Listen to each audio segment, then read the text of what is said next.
Thank you all. Thank you.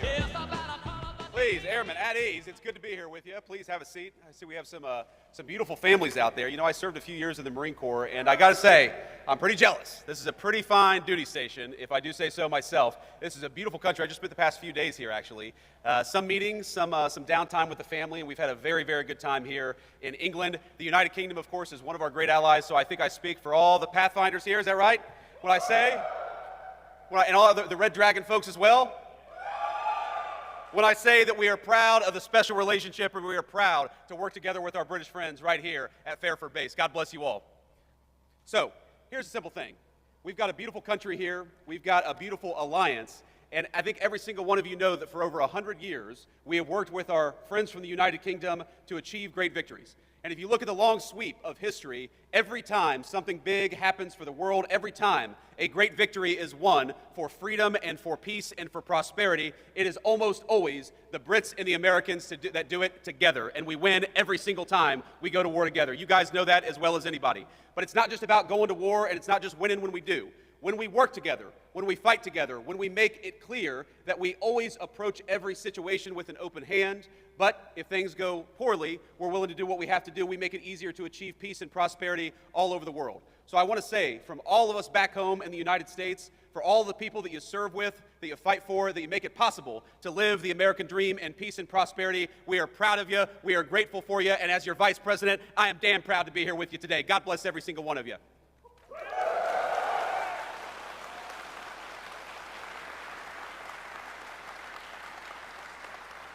Now, it would be impossible for me to list every single thing that has happened just from this single base over the past 100 years. From World War I to our operations against terrorists in Yemen, the history of this base, of its mission, of all of the things that we've done with our friends from the United Kingdom, it is a very, very proud tradition. So I won't try to list everything that we've done, but you guys know the mission, you guys know the story, and you guys know the history.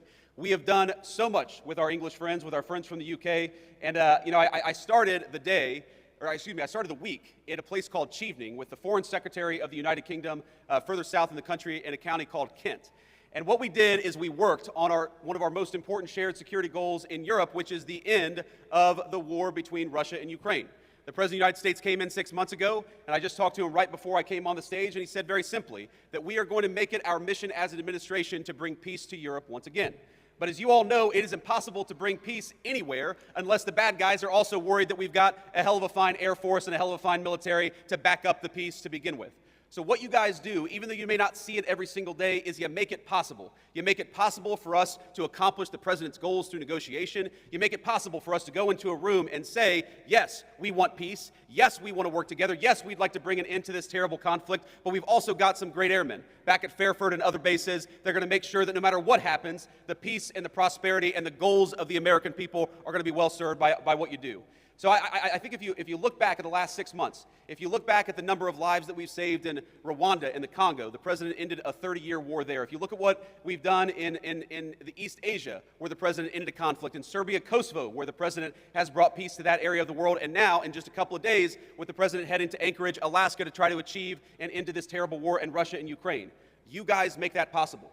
You guys are the reason why we can go into a negotiation with strength. You guys are the reason why we have leverage in these conversations with world leaders, because they know that if we cut a deal, it is backed up by the finest fighting force anywhere in the world.